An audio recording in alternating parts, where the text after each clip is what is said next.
The night brought a soft wind. It came gently, flowing through the gaps in the Blue Ridge Mountains and spilling over the valleys below, rustling the leaves outside the big house. They rustled, were still, then again they stirred. Matt Brionne, who was not quite 7, lay awake, listening.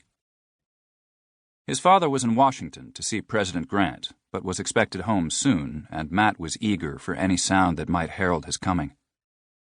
Matt loved his father, a tall, fine-looking man, in uniform or out, a superb horseman, and, as the neighbors said, as fine a shot as ever held a gun.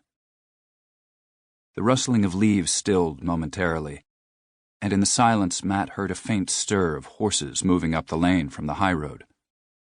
These horses moved almost silently, which was not like his father's coming would be. The curtains at the window were open, and in the faint light Matt could see the hands of the clock. He had just learned to tell time, and was very aware of each hour. It was past midnight.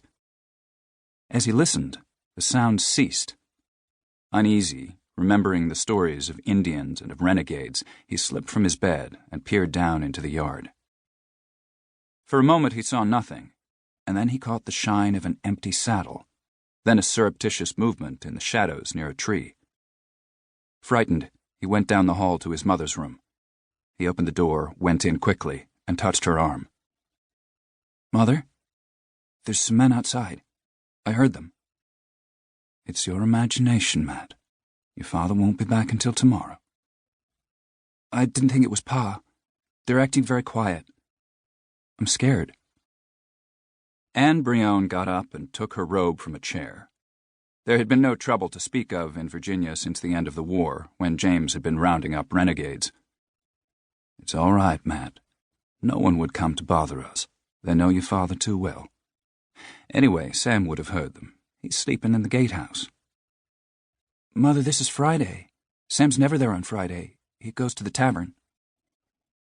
Nobody was supposed to know that, but Matt had overheard the overseer telling Sam to be careful, that if the major heard about it, he would be discharged.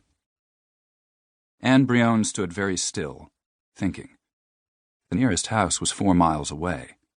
Bert Webster, their overseer, had gone to visit his sister in Culpeper. The field hands were cutting firewood back in the mountains, and if Sam was gone, they were alone on the place, except for the Negro maid, Malvernia. "There's nothing to be afraid of, Matt. We'll go downstairs." Their feet made no sound upon the soft carpets. James kept his guns locked in a cabinet in his study, but when they reached the foot of the stairs, Anne Brionne paused, facing the front door. Someone was trying the door, turning the knob ever so gently. Matt heard it too, and his grip on his mother's hand tightened. For a moment she stood perfectly still, and in that instant she felt fear for the first time. Suddenly she knew who the men must be. In Virginia, at this time, it could be nobody else. This was a time of peace. There had been little lawlessness since James ended the raids by the guerrilla bands left over from the war. 2 years had gone by, but she still remembered the courtroom and the evil, hate-twisted face of Dave Allard as he hurled threats at her husband, Major James Brionne. The Allards, it was a name they adopted after leaving Missouri, were a renegade family of doubtful origin who had been petty thieves before the war and who blossomed into full-time thieves and murderers under cover of the war. Dave Allard, several times a murderer, had been tracked down and captured by Major Brionne. At his trial, it had been Brionne's testimony that convicted him, and he was sentenced to be hanged. Allard had lunged from his chair, screaming, "They'll kill you, Brionne! My folks will get you! They'll see you and yourn burn! Burn, I tell you!" Anne Brionne forced herself now to think calmly. There was no one else it could be, and she had always feared they might come some day, although James had derided Dave Allard's words as the wild threat of a man never sound mentally. If these were the Allards, they would be looking for James. Without a doubt, they expected to find him here, and they had probably watched Sam leave for the tavern to be sure no one else was in the house. Now they would try the other doors and the windows.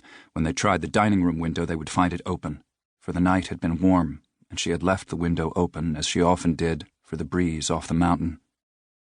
She had neglected to close it, and Malvernia would not have been in that part of the house after dinner. "Matt," she said calmly, "I want you to go down into the cellar and leave by the old root cellar door. Go to your cave and stay there until one of us comes for you. No matter what happens, no matter what you hear, stay there until either your father or I come to get you." "Mother, Do what you are told, Matt. That is the way your father would want it." Still he hesitated. "Go," she repeated. "Go now." A moment longer he hesitated. He did not like to see his mother standing there, so quiet and pale. Then he fled. Anne Brionne's glance from the study window showed several horses under the trees. She counted 7, and there might be others. She unlocked the cabinet and took out the shotgun James used for hunting wild boar. It was loaded with heavy buckshot. Then she took out the pistol, a small Derringer made in Philadelphia that James had given her shortly after their marriage. It had 2 barrels, one under the other. The doors from the dining room and the study faced the wide entrance hall on either side. She went up the 6 steps to the landing. From there the steps mounted in 2 wide, sweeping staircases to the 2nd floor. On the landing, there was a straight-back chair. Seating herself carefully, she arranged the folds of her robe about her, concealing the small gun in her lap under an edge of the gown. The shotgun she held across her knees.